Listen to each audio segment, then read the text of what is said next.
Welcome to Found a Way. I hope everybody's having a blessed week so far.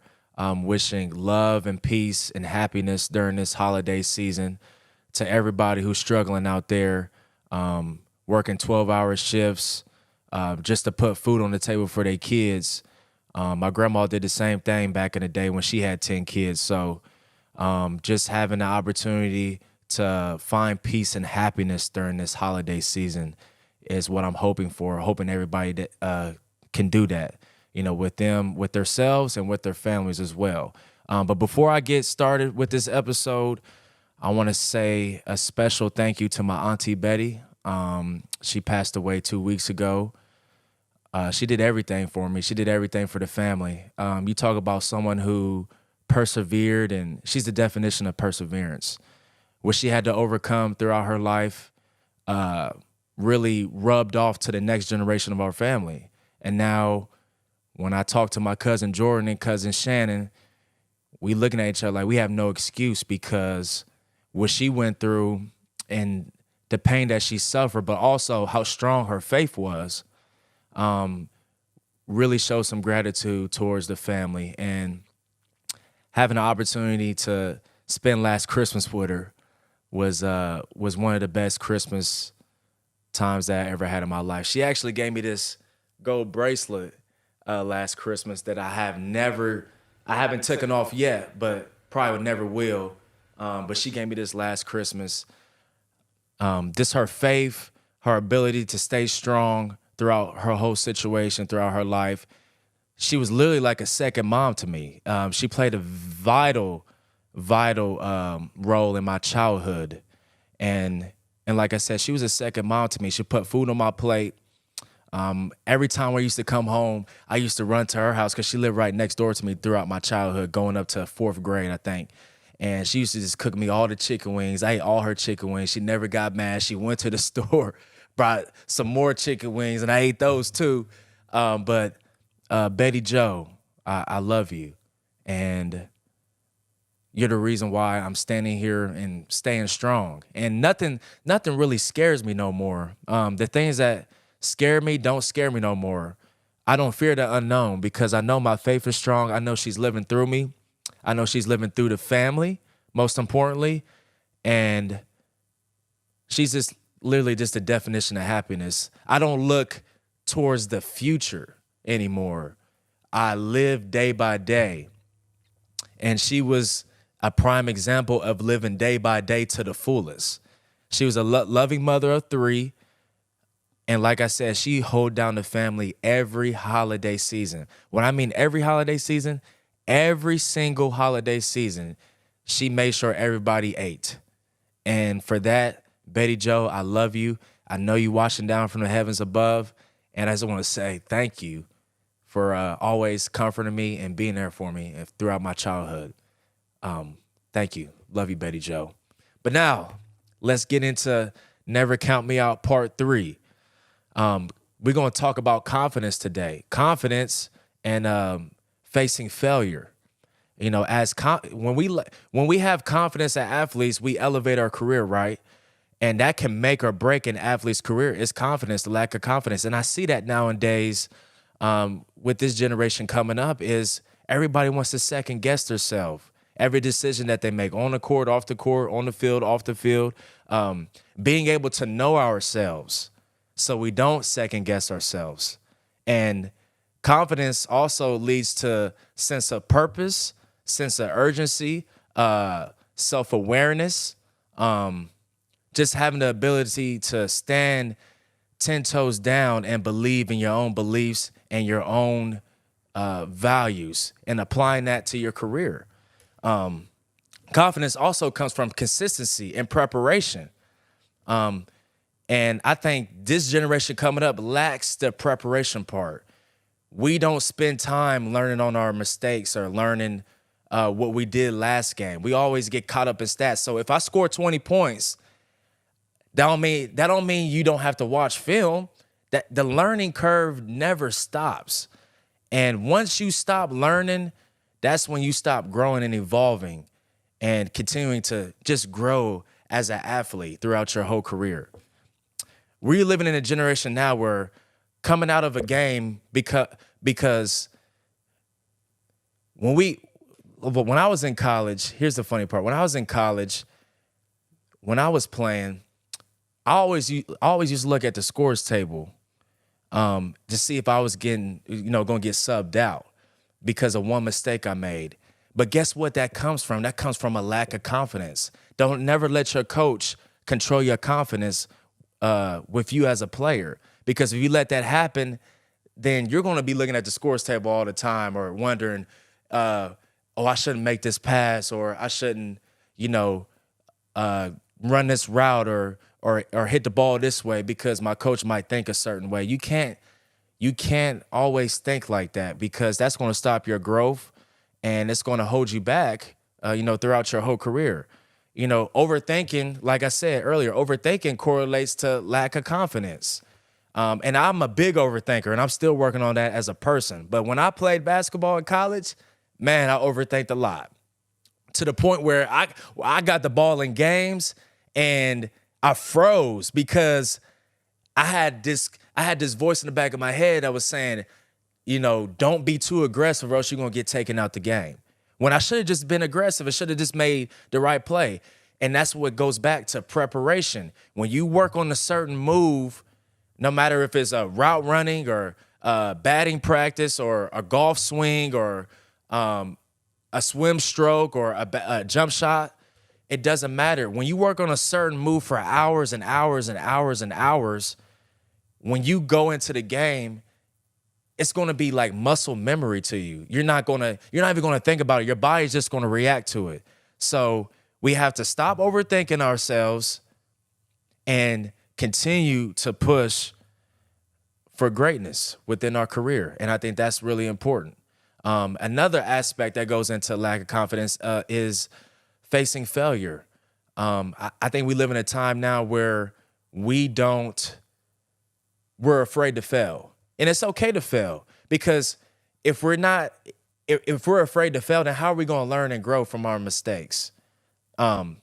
We get caught up in if we have a great game or bad game, which is normal. I mean, that's normalized now. I mean, you always want to have a great game, right? You never don't want to have a bad game.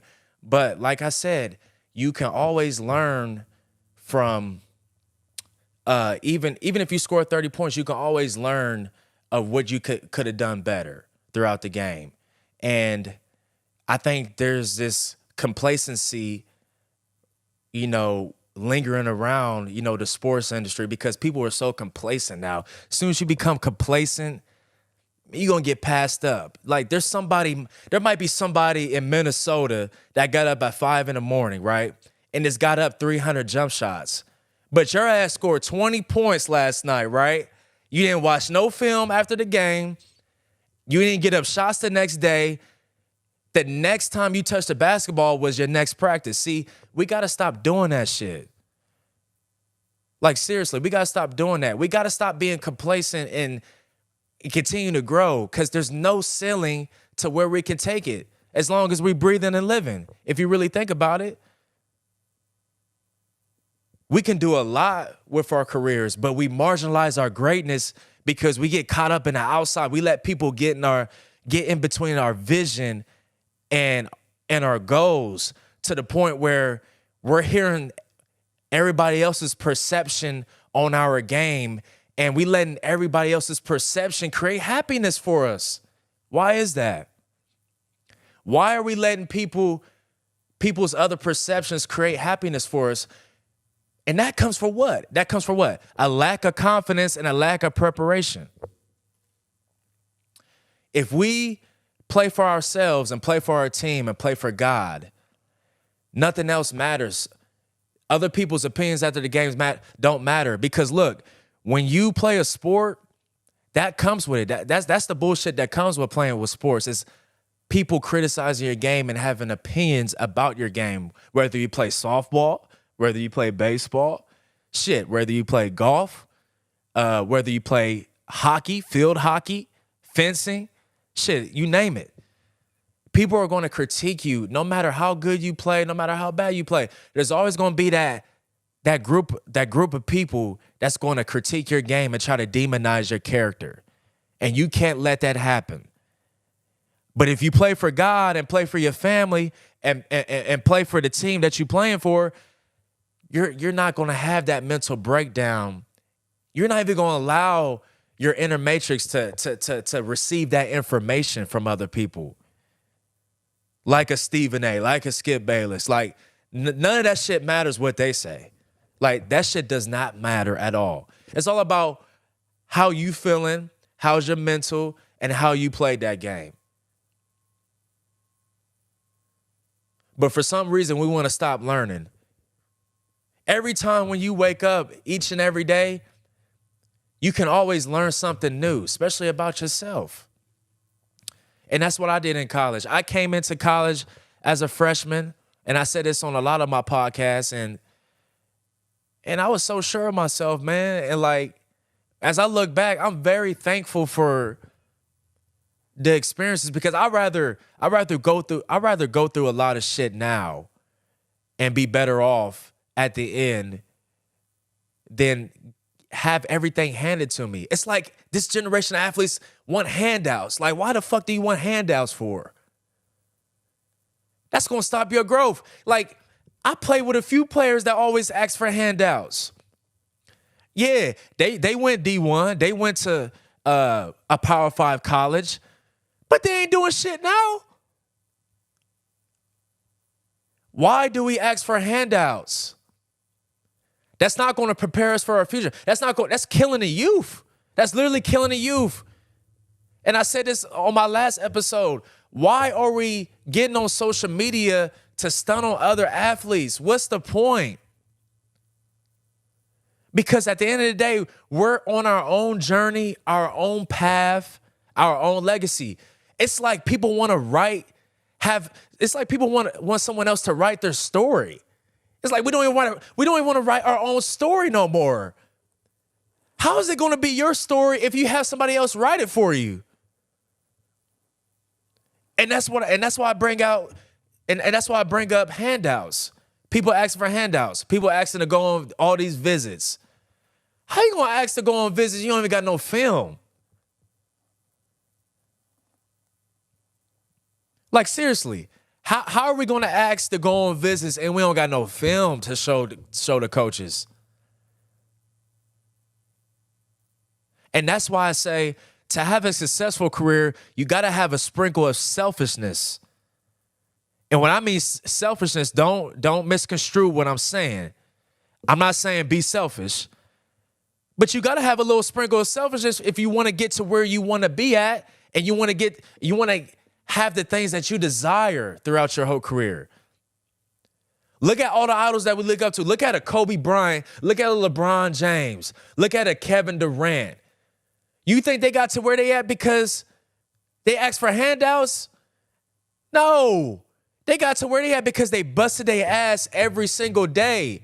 All we see is what they do on the court, but we don't see what happens behind closed doors, how many reps they have, how many shots they take per day. I know Steph Curry shoot 1,000 threes a day.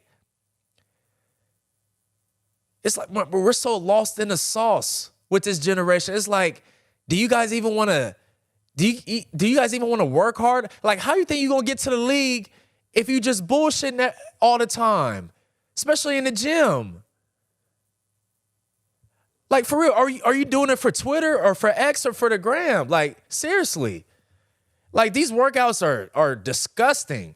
Some of these workouts I see, it's like, dude, these dudes wearing beanies, these dudes wearing joggers, like Balenciaga shirts. Like, bro, y'all missing the main point. It's almost like the product over the player. Like, come on, seriously. And that's when I go back to what? Lack of confidence. We want to be like somebody else. It's okay to look up to someone else, but we always want to be someone else. And guess what? We fall short because we're not being ourselves and we're not putting in the fucking work. Seriously. We can't be afraid to fail. That means you're afraid to take chances. You have to take chances throughout your career. You have to have your game evolve throughout your career. That's how you grow. Literally, that's how you grow, and that's how you become dangerous on the court, on the field, off the court, off the field. Seriously. I think I'm living in a time now where I'm in a place in my life now where my mental is the most important thing, and these athletes have to normalize mental health because it's really not talked about enough. These mainstream media outlets is not going to talk about it. We all come from different backgrounds, like I said on previous episodes. We all come from different beginnings. Some might come from humble beginnings. Some might come from money. It doesn't matter. But at the end of the day, don't compare yourself to the next athlete, to the next person. Things happen for a reason. God might have you sit on the bench for a couple years just to prove a point to you or just to prepare you for the next 30 years. See, it's bigger than bad. And see, that's why when I sat the bench the first 2 years at Wittenberg, I sat in silence and thought, like, look, this is obviously happened for a reason. I'm not going to transfer because I'm not going to run away from the problem. It's crazy how so many people transfer. It's like they play 35 minutes a game at the school that they transferred from, and then once they transfer, they don't even play 10 minutes a game. It's like, it's crazy. It's like, you're blocking your own blessing at the end of the day.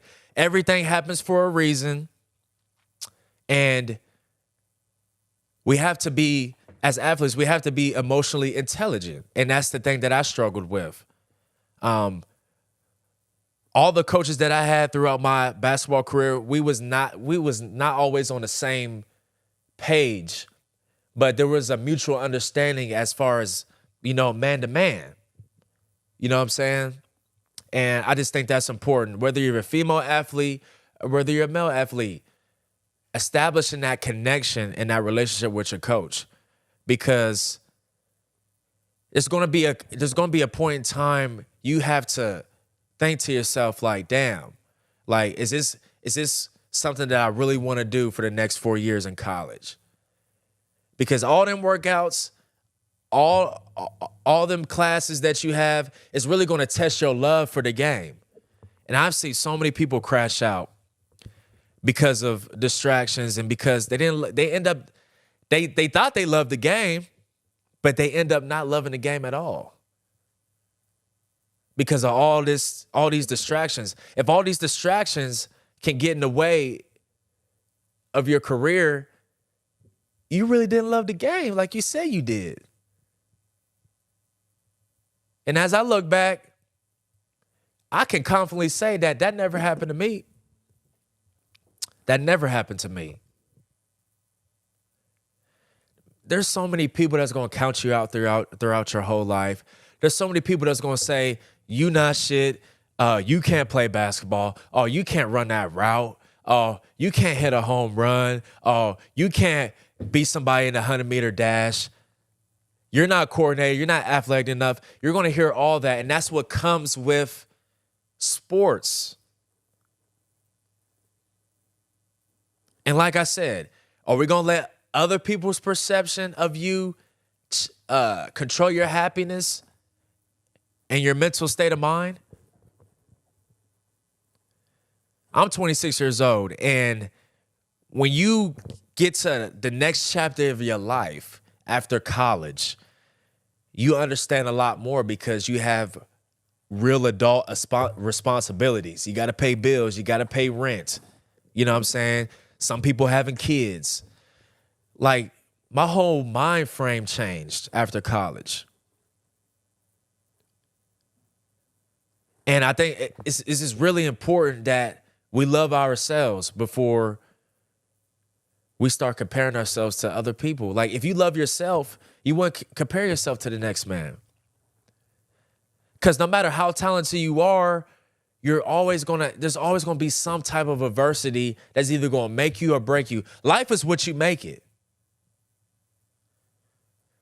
Life is literally what you make it. And that's why I wanted to start off the episode with my Auntie Betty, because she made life great for herself and for the family.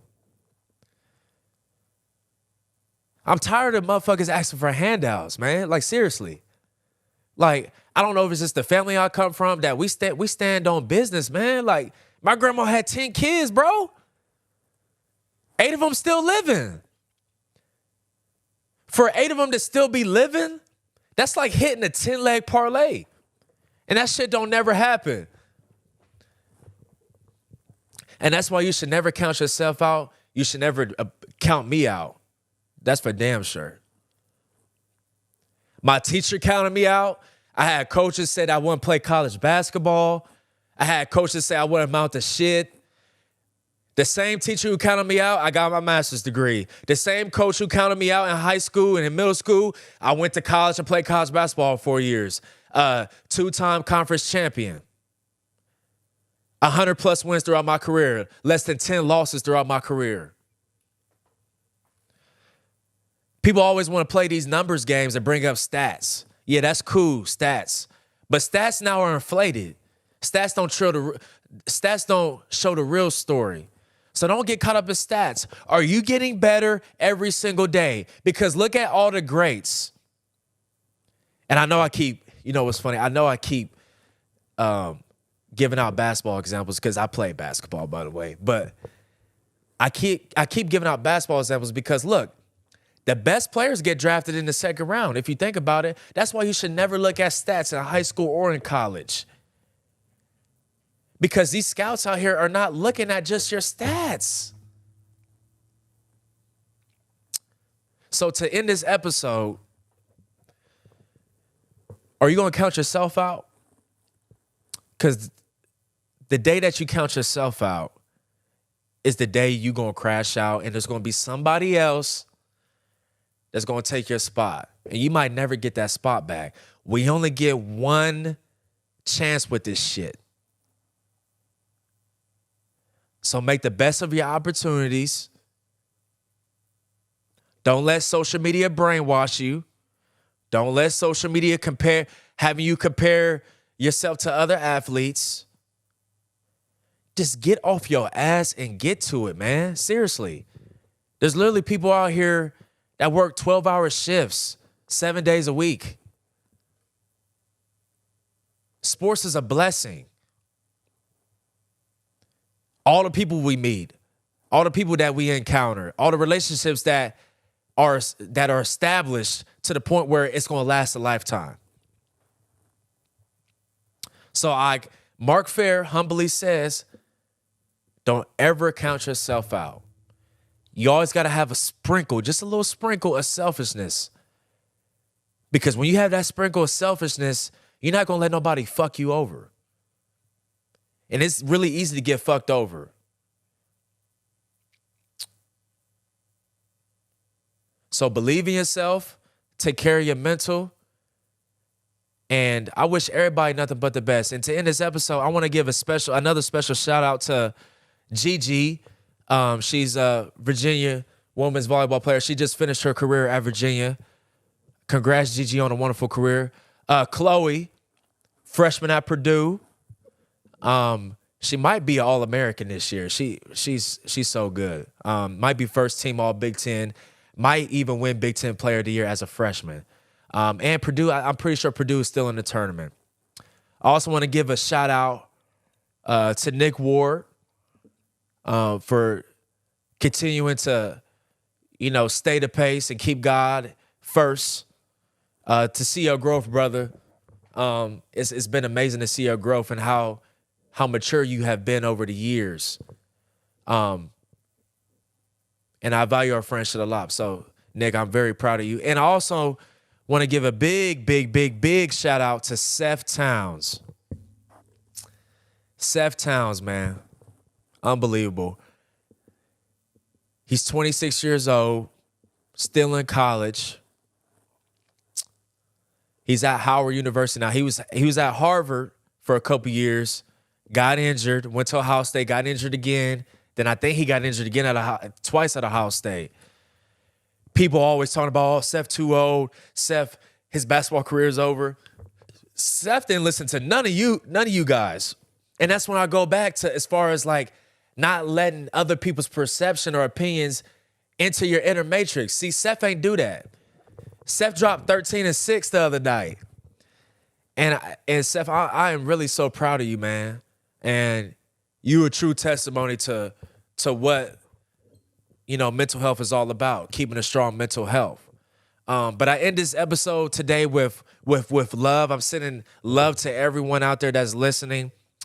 I appreciate everyone who has supported the podcast throughout these 2 years. Found a way is continuing to grow from country to country, state to state. And I am very blessed to have this platform. And God told me to do this, and this is my calling. And I just appreciate everyone who's ever listened to my podcast. But one thing that you should know is don't ever count out Mark Fair. Nah. Don't ever count out Mark Fair. That'd be the biggest mistake you made in your life. Seriously. Sending love and prayers to everybody. Everybody have a blessed day.